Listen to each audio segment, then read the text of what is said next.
Hey, right off the bat, this topic of energy, as we're doing our pre-show prep out on the deck, you said it was number two.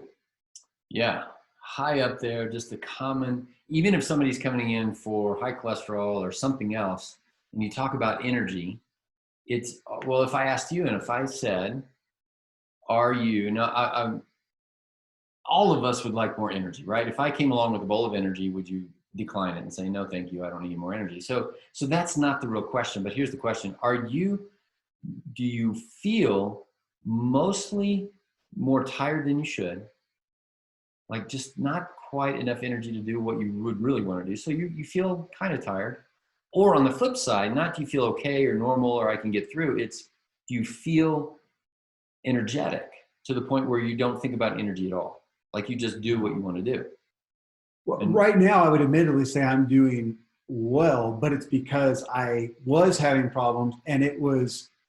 I'm prone to say that maybe the most frustrating thing of my life when I'm sitting here in the middle of the day trying to do work. This is when it bothers me the most. I'm trying. I mean, because if you're on a lazy Saturday with your family and you feel a little tired during the afternoon, I'll take a nap. right. But when you're here trying to produce things that you either have to because you got to pay the bills, or in our case, like I want to write something brilliant and insightful, and I want to understand and learn, and to have that slump in the day that people often, or that I was having, admit it. So I was having it sometimes, and just, oh my gosh, I could just lay down.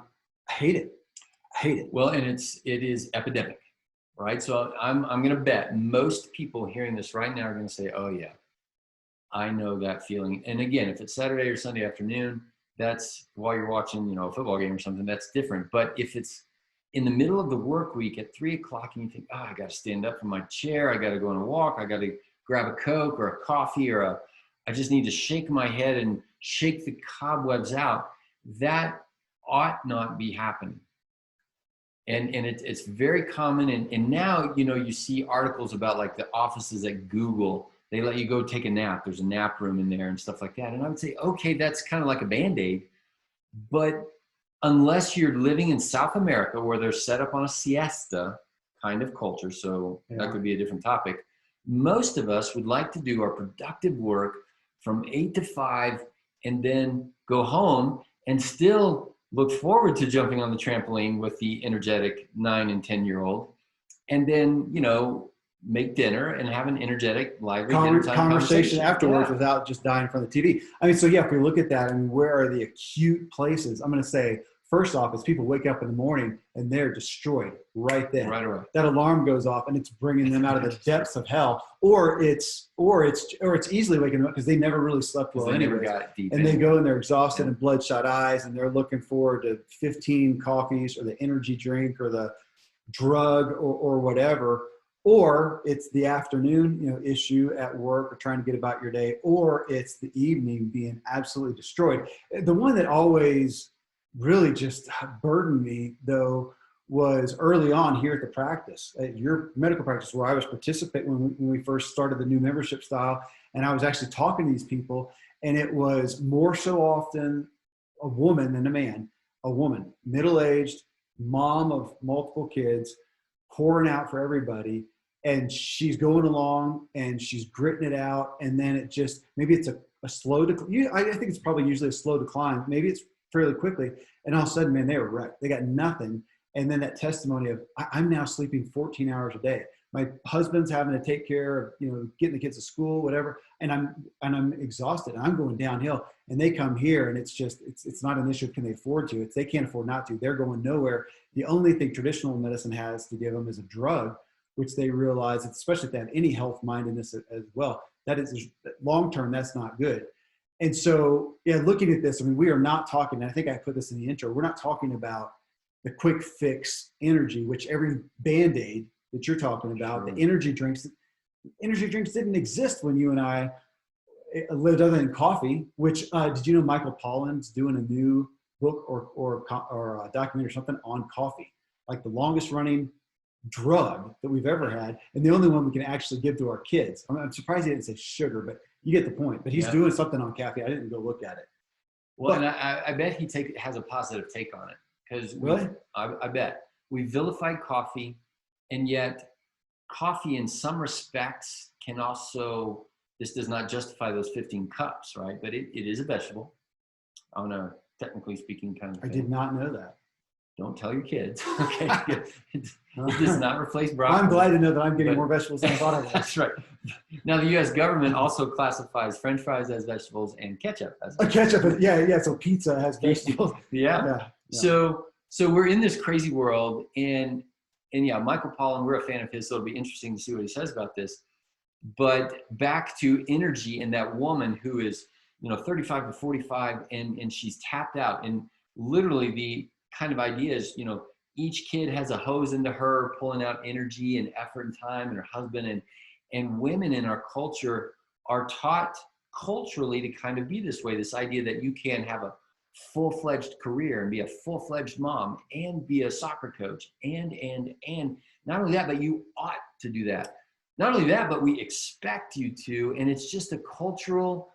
Well, I want to speak that because we can get into the nuances of, are there more demands on women? Is it unfair? Even if we set that aside, my experience is regardless, even if you have complete equality, women, which we don't, but if we did, women primarily, what I witnessed, even in my wife, are more prone to have that perspective of pouring out and not renewing them. And I am more prone to seeing men take that a little more liberty, maybe to fill themselves. I would agree that whether it's actual male femaleness in terms, or it's cultural, but a woman tends to take care of her children first, and a man will get to the point where he's like, I gotta go to bed. Yeah, I just and she'll go. Well, there's sarcastic memes about that. Right. When the guy says I'm going to go to bed, he goes to bed. When the woman does, she does the dishes, she does the laundry, she checks on the kids, she does all the stuff. Which I don't want to be that guy, and I'm so sorry for where that exists. But again, regardless, I found, matter of fact, my wife, who was the one that brought taking individual sabbaticals, she brought that to our lives. She has not taken one, and I don't know when the last time was. We just scheduled a 5 or 6 day getaway for her, totally alone, because I know how much it did for her, and she's again pulled away from that. I think just the demands of life, she's gotten away, and she knows it, and so. Yeah. You're such a great husband. Well, thanks. I was looking for that.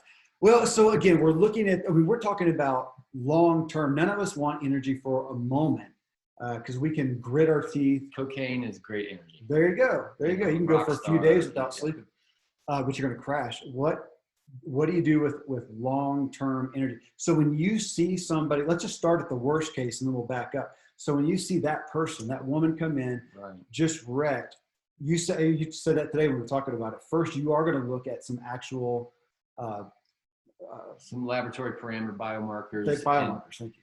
And I would, and I love this topic, so you might have to rein me in, but I would start even bigger to help people recognize they're not missing fuel per se, right? Like that woman, she ate the exact same thing. Let's say it's a 5-year decline. Usually there is a straw that breaks the camel's back, a stressful trauma or something. But like you said, it's kind of a slow process. And then there's all of a sudden moment. And she's, in the past, we called it a nervous breakdown or whatever. And people just say, I can't anymore.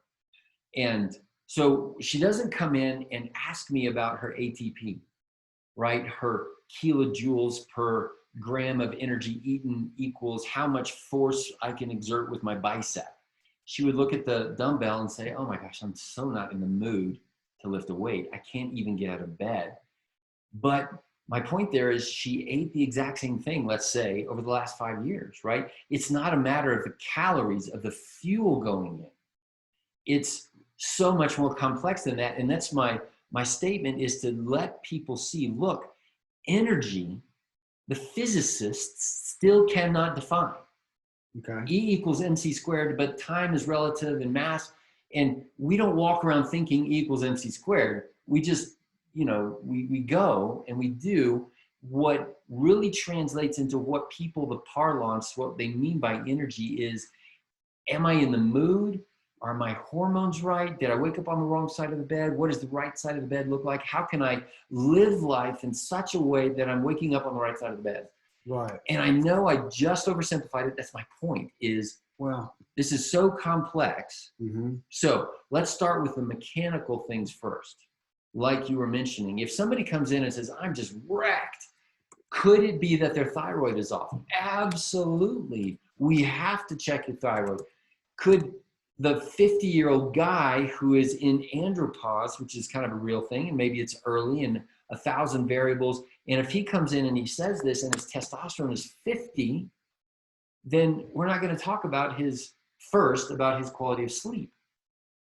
We need to think, well, why is your testosterone 50? We have to think about that, but we might treat him.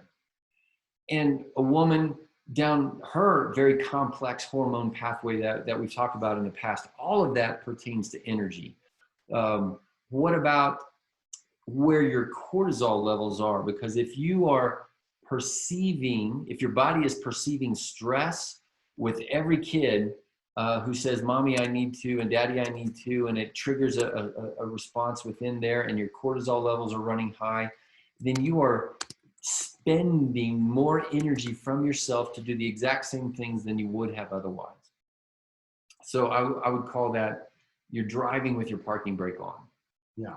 Okay. What about sleep? So sleep and insomnia or sleep disturbance is at epidemic proportions. So we have to look at sleep. That would be a biomarker, and whether we use a Garmin watch or a Muse thing that's coming out. Yeah. We just did the Muse S, I think, is the one that. There's a new one coming out this November. So no, it's just an addition to the app that the Muse S correct, an update. Can use. Yeah, can use. Right. So the wearables of how you're sleeping, and then what I would say the basic labs. If your inflammatory markers are running high, like a CRP or other markers that we would look at for inflammation, that is costing you energy. So every one of those labs, when we go down each lab and then say your iron level, is it a little high, a little low, or right in the sweet spot? If it's a little low, now if you're all the way over here to where you're having iron deficiency anemia, you don't even have enough red blood cells to carry the oxygen around. You're going to be tired. If you're a woman and your menstrual cycle is, 3 pints instead of 2 or 1, which would be the normal one, and it's heavy, that's going to cost you energy. Yeah. And so this is outside of the human brain. This question of energy is the most complex one I think that's out there in the universe. Well, and that's where, a couple things. You talked about calories. And of course, when you talk about that, we're going to all automatically think nutritional calories of food in, food out. But if we take calories across the spectrum of during the day, we have so many nutritional calories to burn, in essence. If somebody goes out on a run, especially a really long one, you can actually come to the end of what you can assimilate, and we used to call it bonk. You're out. But that we all have that, if we conceive of it, we all have that with our emotional calories. Yeah. What else can we say? Your willpower. Your willpower, calories. Like Ben Hardy talks about. And what we've been talking about recently is on the way that humans think. It takes much less thinking energy if I say, hey, Kevin, would you like to get together tonight and just sit around and watch a movie and, let our kids take care of themselves and just sit there? I'm not going to burn many calories. I'm probably going to eat a bunch of crap and gain. You will gain some calories. Yeah, I will. Or what if we said, hey, Kevin, let's get ready for a camping trip? We talk about that all the time. Camping, just the idea of camping. I've got to think about this. I got to think about that. I have to have so much forethought. Or the worst for me, let's talk about taxes and get ready to find taxes, which starts in January. It's going to take me like a week's worth of psychological calories to burn. I just got my 2019 done, so don't feel so bad. Okay, I did mine already. Okay, good. Well, so we're looking at, so we go through. So we got two things we're looking at the causation and to address that, prevention, and then over here the manifestation. And so when you've got the wrecked person coming in, you're going to look right off the bat before you just say, well, gosh, you just need to eat more sleep, be at peace, deal with these lifestyle issues. Now you may they've already been told by their doctor, well, you're probably depressed. Look at all this. So here's an antidepressant, get a vacation, do all that. And you're like, I can't take a vacation for my kids or my job or my husband or my wife or whatever.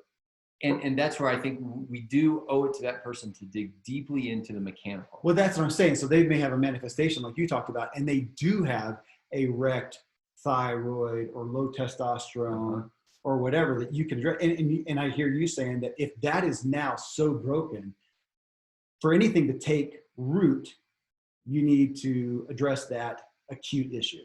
Fair? I think that's fair.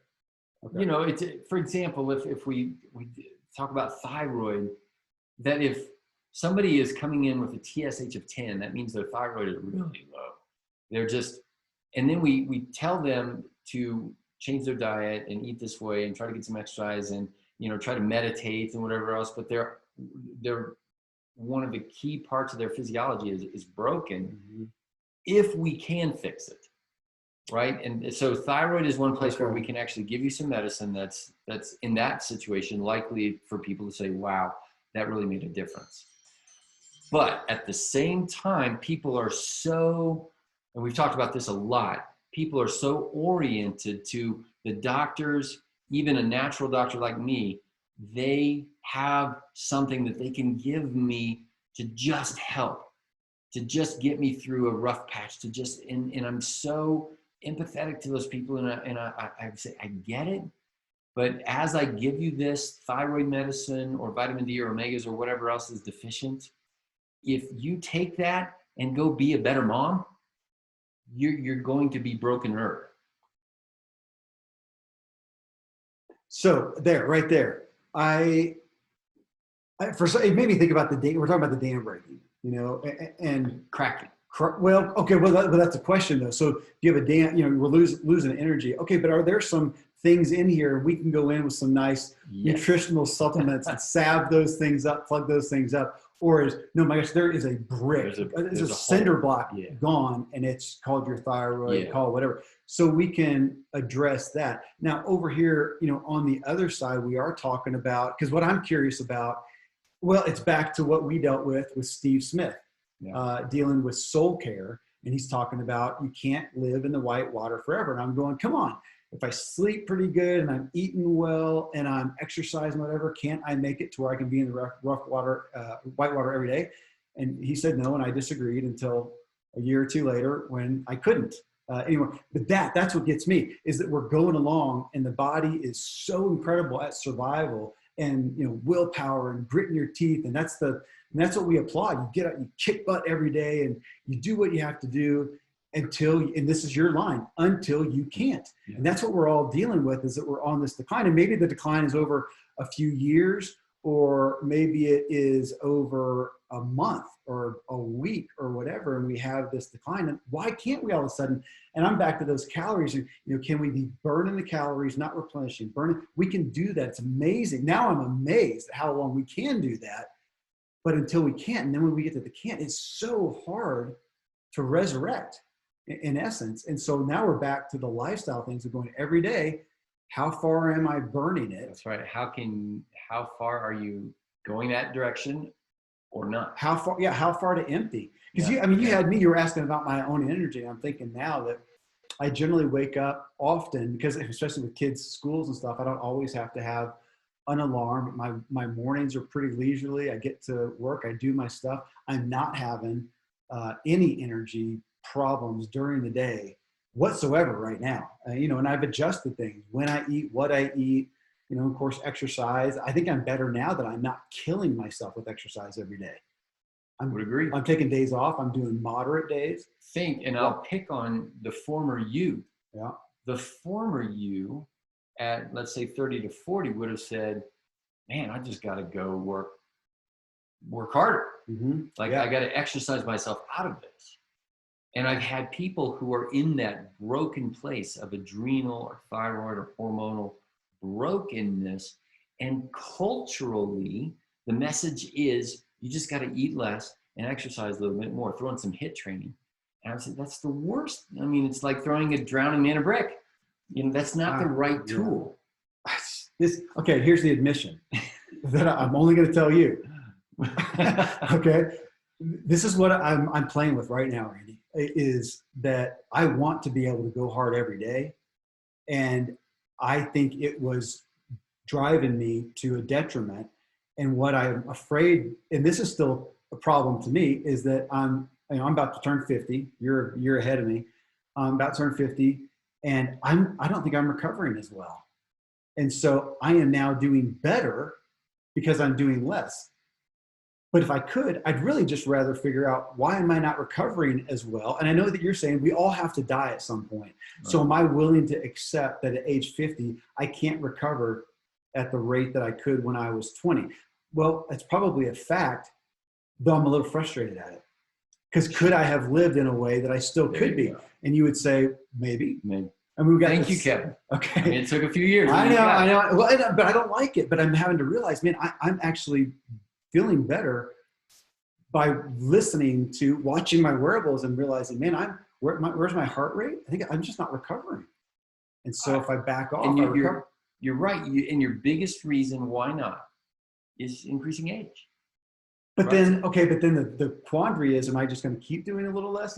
And that's where we say, okay, look, whether we're talking about having sex or running a mile or going to work for 8 hours, I expect as an 80-year-old that you should be having sex. But I don't expect that you would have it like a 20-year-old. Okay. Or 40. Or so 50, I still want to be able 60. to do some pull-ups, but maybe I can't do 15. Correct. Holy crap, if I'm an 80-year-old guy doing 5, I'm correct. in the Guinness World Record. While we're at 50 and we're doing 15, we're thinking this is your best bet at being able to do it when you're 80. And at some point along the way, barring injury or something like that, then there's an increased chance of that. But we would never look and tell somebody, if you do 15 every day, I guarantee that you'll do 15 when you're 80. Same with running a mile or having sex or doing any of these other things. But your best bet is to have this conversation like we do all the time, and to say, okay, I'm noticing I'm recovering less. And if you're a wearable guy or you have all the biomarkers or things like that, and again, your normal Western doctor doesn't think that way, because their measuring stick is when you are broken. Mm-hmm. And I would be facetious and say, that's easy. If you grow out a broken leg, go see the orthopedic doctor, put it back together. Yeah. But healing and maintenance, and what we talk about all the time in the show, longevity with vitality, and what you mean by vitality, not what a culture or the doctor, that, and you mean you have valued, I want to go hard. And I would say, well, of course that's going to decrease. It must. Well, and right now I'd have to say, I'm finding out as I'm playing with it that I can have that day, that mountain bike day, where 2 hours, however many miles. But less often. Exactly. I can rock it, but I can't do it as quick again. I'm going to have to give it So my a week. encouragement to you, and we've talked about this before, but I think it's good on the show. And even just last week, it was, if you truly want to enhance your skill of recovery, mm-hmm. learn how to meditate. Yeah. Learn how to stretch. Yeah. Learn to do HIIT training with your core. Because it isn't your bicep, right? It isn't your quads. Well, which I'm admittedly, as I'm advertising for on some of the shows for Hydro, the rowing machine, mm-hmm. I did this morning. And that's the hardest part, is my back and my, it's just straight back and my core. I don't use that for running or riding or even doing bicep curls or pull-ups. You don't use. I really don't like using my core. I just assume skip that one. Kind of like you only use it for breathing and for. I know. It's my back and stuff. Yeah, I mean, but now we're back to the. I mean, on one hand, it's frustrating because it's complex, but at least it's hopeful because there's something to be done. I have to monitor myself. I have to test and monitor myself. Like I'm still enamored looking at my heart rate and realizing when I'm recovered, my resting heart rate is lower. And if I'm not, if it's going up, what's going on in my life? And it's either too much exercise, not good sleep, lack of restorative sleep, lack stress, and not that is still one that I'm talking about on the shows that and wait, before you say stress, I would say bad stress, bad reaction to stress. Well, right, lack of stress response. That if your stress goes up, as it will, from time to time, day to day, then rather than looking at your watch and saying, why did my heart rate go up? I think your watch ought to bing you to say, this week you need 2 5-minute meditation sessions per day, not just 1. Yeah. That would be the stress is the stress. And we need to do a show on, we haven't done it, on our topic of stress, because I'm realizing that I wake up in the morning and I'm not worried. And it's not, I'm trying to pay attention. I'm not anxious, I'm just kind of excited and I'm brushing my teeth fast to do, even if there's nothing to do. It's just habit. It's habit of hurry. It's habit of produce. It's habit of, even if it's something exciting. And I'm still finding myself, okay, it's good that you get to do this fun, relaxed thing. Just slow down, chill out. And you know where I noticed it is when on the days you take kids to school. Yeah. I'm just like on go. Yeah. Like, get your teeth done. Okay, get this done. Okay, get that done. And about half the time, he's ready to go with his backpack on his coat there. And I'm like, oh, we're 10 minutes early. I have too. Go read a book. I have too. I tried this morning. I made an effort to just be kind of chill, lazily, and I put their food out and they're doing whatever. And actually let them dilly-dally. Yeah, yeah. Be a kid. Well, it's what comes back to the hard work of relaxation in there. Or Dallas Willard says his quote is, ruthlessly eliminate hurry. Yeah, the ruthless elimination of hurry, which John Mark Comer titled his book, which for folks listening, if you type in John Mark Comer, C-O-M-E-R, I think, and the Ziegler Show, I had him on there, and it was incredible. Well, I mean, so we're looking at this again, and I love the tangible aspect of calories. And so if you're listening out there, and you're whatever age you are, unfortunately, you may be 20 already dealing with this, but you're 30, you're 40, you're 50, you've got a busy career, family, whatever it may be, and you deal with energy issues every day, which would say, you were talking about now, more than 50% of the culture has diabetes or prediabetes. How many are dealing with energy problems? Wow. Yeah. 80? I mean, it seems like. Well, this is one of those very hard things because, you just listed, and most of our listeners are probably adult and they've got kids, and it's epidemic in kids. The average amount of hours slept for elementary is way lower than what it used to be. And so, and of course the screens are our main challenge there, but to recognize that in our young people, and then, so as parents to insist upon regular bedtimes for the young ones, and then for your high schoolers in college, they mostly do it to themselves. Yeah. They're either the high performers or they're the very low performers, and they get lost in the internet world and gaming and something like that. But the high performers are the ones that I see the pathology the worst in high school. So patients that come here tend to be, the main reason in the teenage years is anxiety, depression built around this very thing. Their energy is so low. And I'll go on that just because I was thinking about it last night. So my two teenage boys, 15 and 14, at 9 o'clock, my alarm goes off, and that's when I go collect their devices. And they understand, and they willfully get them up because they realize. And I said, man, if I got a bowl of M&Ms out there, I'm going to eat it. I have no. It's back to Ben Hardy's book. I have no willpower. Take away the temptation. My willpower is get the heck out of here, and that is the number one thing that keeps them up and takes away from their sleep. And they know that. I mean, so they get it, and so they. Yeah, it's not that they're happy to give them up, but they willfully give them up. They know that. Then they'll read and still stay up too late, but it's not as much there, and they're not getting, blue screen stuff. But yeah, that age is the worst for wanting to stay up late, having to get up early. But you just said with kids, not that we have to just focus on kids specifically, but on that, you said getting a adequate amount of sleep. The system of school and homework and athletics or extracurricular stuff almost makes it impossible, especially if you also want to have dinner, which we would say is healthy, and we would hold that up, and family time. I mean, it's almost like something has to give. If you do all those, it's almost impossible. There's just not enough time. Then go to bed and have enough time to get down here for a kid. I mean, the little ones I've got, they need 12 hours. Right. Right. This is such a huge problem.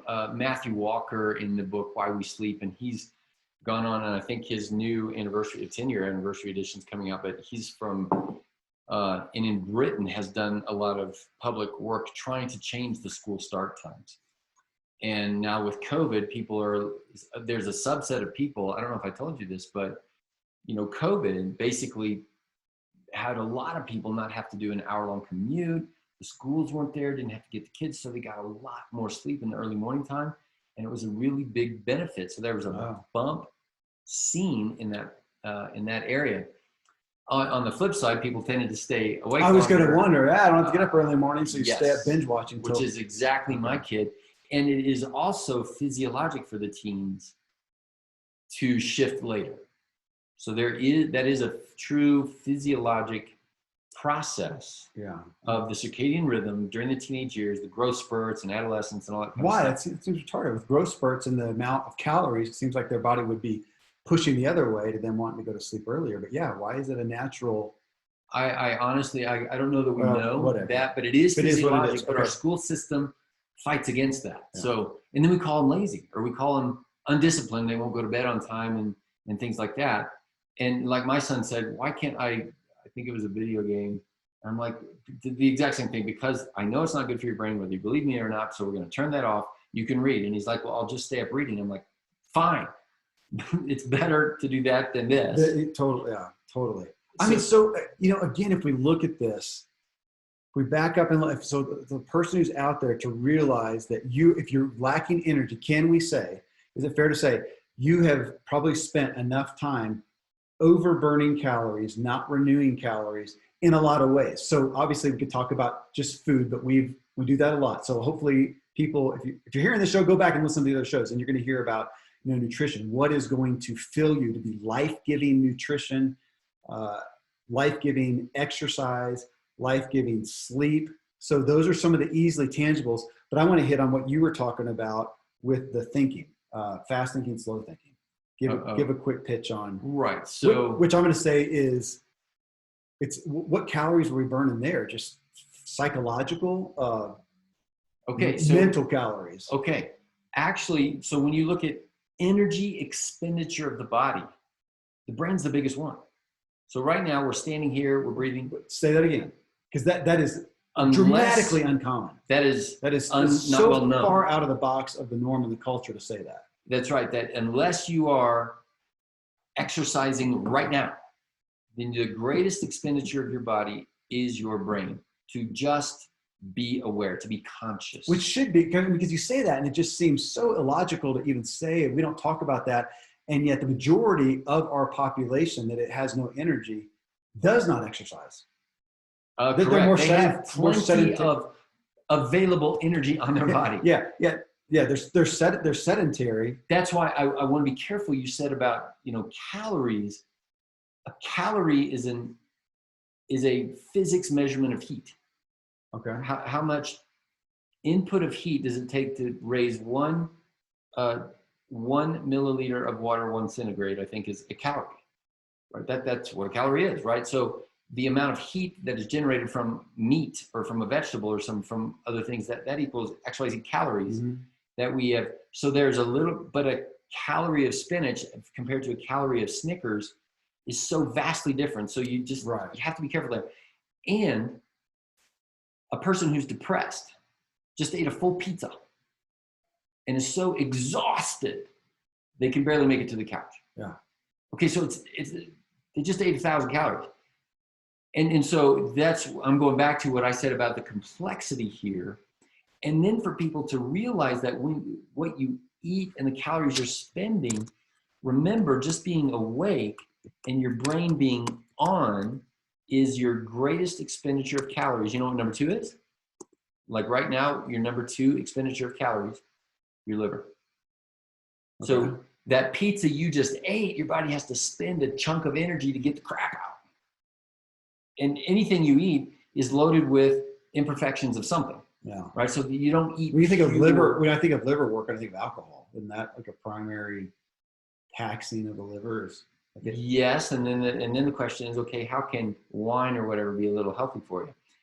In the same way that when you tax that muscle, it's better than if you have zero taxing.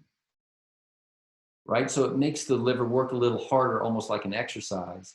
But too much is that's the sweet spot, right? Too much is really bad. Too little. And that doesn't mean that somebody, if they don't drink, should go drink some alcohol to be healthier. We don't say it like that. But the expenditure of energy, so to transform food into a usable form of energy, ATP, requires energy to do that. Same with your car, right? When you burn gas, in order for it to turn a crank to actually equal the wheels turning and you going, it has to do a lot of things between here and there. Same with your body. Now, the body is very efficient compared to combustion engines and things like that. So it is a very efficient, this energy comes from the sun, it goes into the plants, we chew it up, we eat it, we turn it into ATP. And again, nobody who bonks in the afternoon walks around going, oh gosh, I wonder what happened between the sun and the spinach leaf, and I ate that spinach, and why didn't it translate into the fact that I just don't feel like writing that next paragraph. Yeah. I'm not inspired. Yeah. And that's what people's complaints are. So what if your brain is sitting there thinking, and your brain has the burden of only 7 hours of sleep when it really would thrive on 7.5, times a few decades behind you. So there's a thought. What is your brain doing right now if over the course of the night, as I am now thinking about, my watch is telling me that my pulse ox is way lower than what I thought it was. Now, is it true? And do I have to go do a sleep study and all that? And I live at 8,000 feet. But that level of oxygen day in and day out and day in and day out is going to be translated into something, and I'm going to perceive less energy. Mm-hmm.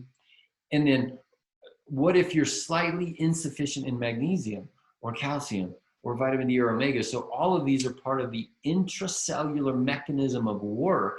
And if it's inefficient or insufficient, then you're driving with your parking brake on, or you're driving with, not really good gas. Well, and I think of, when you get into mechanical like that, of thinking about with a car or a trailer or what the kind of stuff that I'm having to deal with all the time. And if something is knocking or flapping, it is going to manifest poorly. It's only going to get worse. Yeah, I've never had something and I hit a bump and whoop, man, it went back in the perfect place. Yeah, no, it broke. It just got worse. So what are those things that we're doing, that we've done, and now that we're 40, 50, or 30 or whatever, and lacking energy, that we've been going along, and there's a deficiency or a bad stress, a friction, something that is now manifested, and you do not have the energy that you once, what do I always say? Don't have the energy I once had. And I would say, you don't have the energy that you could still have. Correct. And we're all on that scale. To some degree. Okay, so I want to hit this because, we can easily talk about, because this is what hits me. People are going to be hearing this, and they're going to see, man, I have done a lot to address eating, supplements. I've done some tests. I've tried to address these. I'm really working on sleep. I'm really working on, exercise. I've got these things, and yet I'm suffering over here. This other, and I don't even know how to categorize it. Maybe you can. These intangibles, when we look at throughout the day, again, if we look at calories throughout the day, I want everybody to think about it and listen, how many days, weeks, months, years, decades have you gone dealing with a negative stress, a bad response to stress, in the way of, depression? I think it's just dissatisfaction, life disappointments, sadness, regret, unforgiveness, a feeling of sacrifice. Ultimately, all these things where every day there is a piece of you not at peace. Can I add to that the very real COVID fatigue? It is, I think you and I, increased anxiety. Everything you just mentioned gets worse with COVID. Yeah. Like the pressure that I feel is school schedules, my timing's not right. I had thought I was going to do this, now I can't do that, now I got to go do this. And even just the weirdness of going out in public with masks. To me, it's almost, it's just depressing. It's like this. Well, I have to ask every single patient, are you a masker or a non-masker? I want to kind of, so I have to go through the stress, the mental energy of thinking.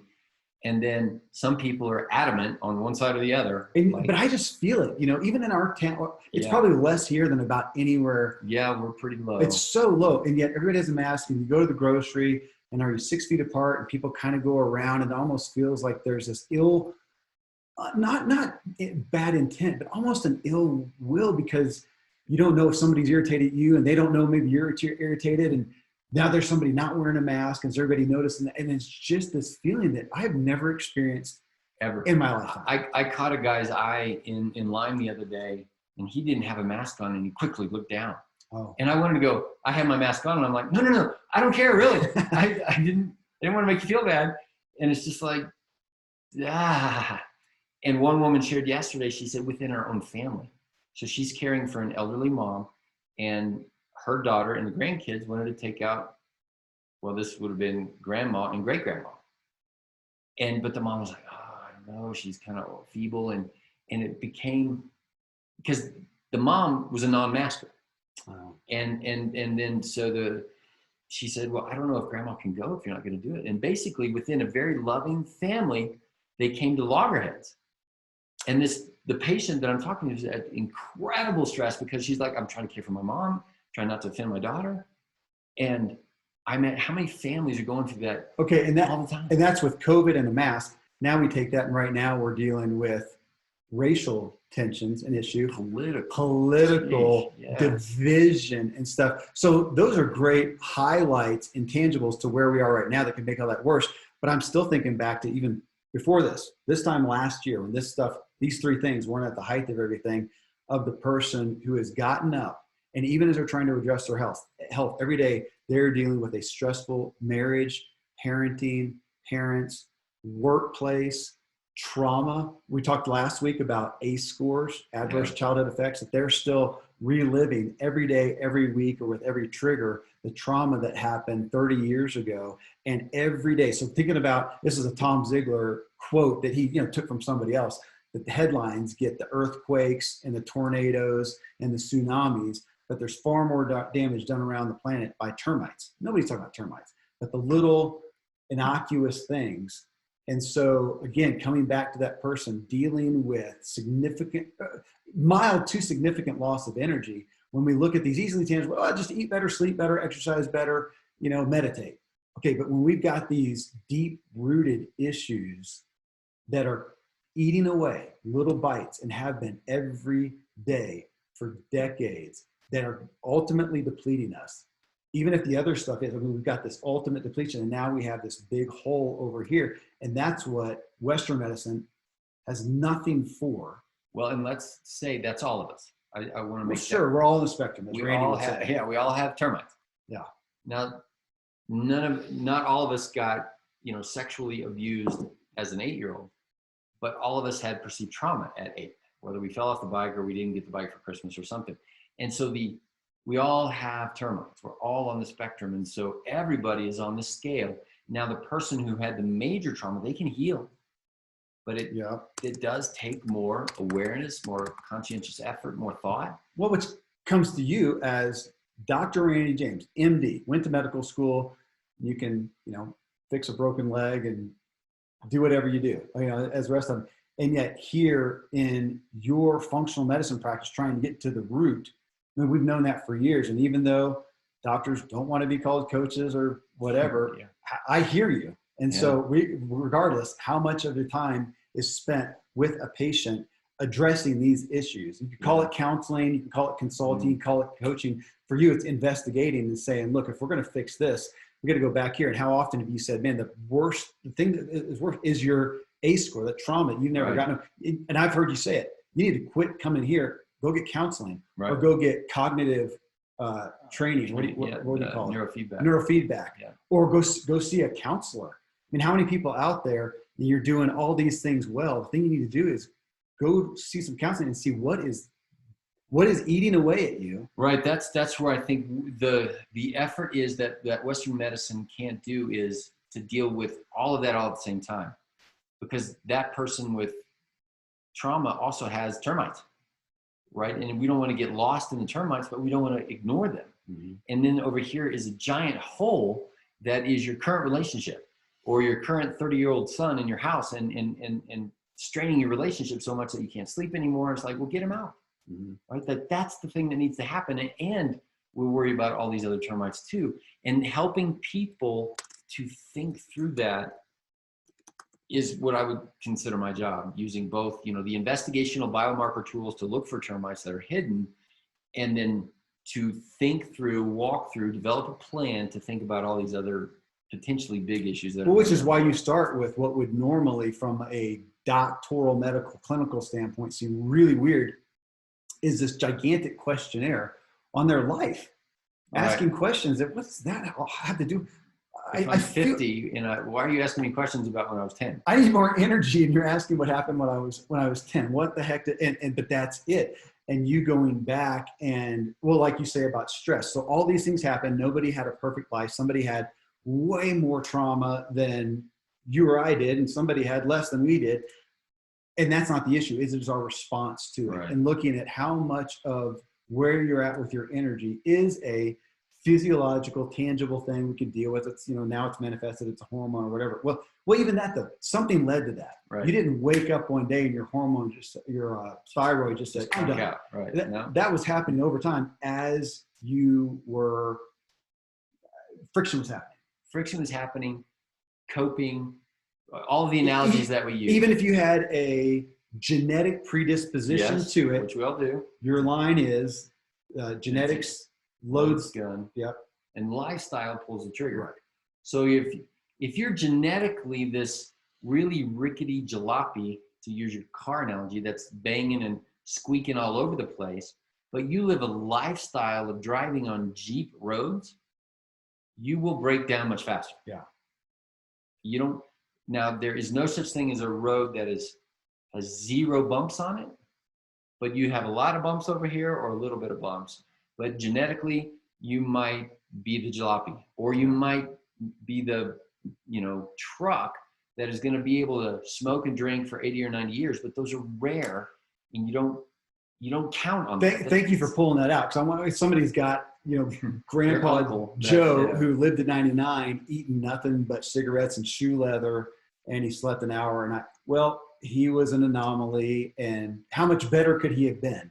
But that's the question. And how much longer could he have done? But it's right. And maybe he had no trauma ahead of. We don't know. Right. It doesn't matter. We all have whatever we have, and how can we do the best with it? But here, when we're talking about energy, if we're lacking energy, it's going in and figuring out why. And I think especially if it's severe and chronic, and it's been going on a long time, and if you're older, it's probably a lot of things. And I just don't want people to discount the fact that even because you got so many people come in here and go, man, I've addressed this, and you talk to them and go, you really have. You probably all these things, you've done a really good job. Obviously, we're still missing something. Right. Doesn't mean that after all those efforts, you're not eating well. You may be eating great, and you come to find out down here that they're suffering from this very outside friction, termite, whatever, that has eaten away the calories, is sabotaging the good things that they're doing. And that's what we have no framework for in our culture other than the anomaly functional medicine guy to deal with it. And I love that. It is the framework that can then individually be applied to each person and their context and their history and their goals, what they want in the future. But all of us humans have thyroids and livers, and we have to eat, we have to breathe. So within that framework, and within the tools that we have, how do we best look at all of these questions so that you can be becoming the person you are meant to be? We get in right there. I want to add one thing though, because I do want people to hear. I so often am concerned that they hear us talk and it just feels like this infinite complexity. And to some degree, it is. That it is admitting that we're not a car. There's not a finite amount of things to do. It is. But for those who have done so many, to also know that there is still hope. I don't think you've ever had anybody come in and you just said, you know what, you're just down, you're gone far enough. There's nothing else you can do. And that's why you say that you can never be well. Right. You can always be well, or even on your deathbed. Always be well. So again, now we're back to awareness and auditing ourselves for those. So I didn't really perceive this as we got started in this, but for those, it'd be great if you can have some testing and find that you've got a hole in the dike and it's a thyroid or a testosterone or something like that. Go get that checked. You're not going to hurt anything by getting this checked. But that if you are doing a lot of the things right, eat, exercise, sleep wise, you can always dig further into those, but that there are these big group of outlying things that you may not have addressed or considered. And you and I haven't talked about this ahead of time, but I do want to drop it in right now because we're going to do it. So we've had plenty of people call us through the show or even through the Ziegler show to say, we live out of state. That's the number one question is, where can I find a doctor? And so what I want to do is offer a a wellness program where I am not somebody's doctor, but if you live in New Jersey or Oklahoma or something, that we can, through an online, now that everybody's used to Zooming and online, Yeah. we do a wellness package and we look at the basic labs and we just say, hey, and we get on there and we talk about them, from me as a teacher to a group of a class, whether there's 5 or 20 in there. And that wellness package can help somebody begin the investigation, at least start cracking open, where is my dam cracked, so to speak? Where am I missing a big brick or a little brick, and how do we prioritize those? I do think I can help people from afar without having to have that doctor-patient relationship established. Yeah, not being the primary care. Primary care guy. Yeah, so you're not. It's not who you. They don't come to you with a sore throat. Even your patients don't now. Right here in town or in Colorado Springs, and they've got something acute like that, they go see their primary care. They're here for the deep work, to be becoming as well as possible. The deep work. There you go. That's the point.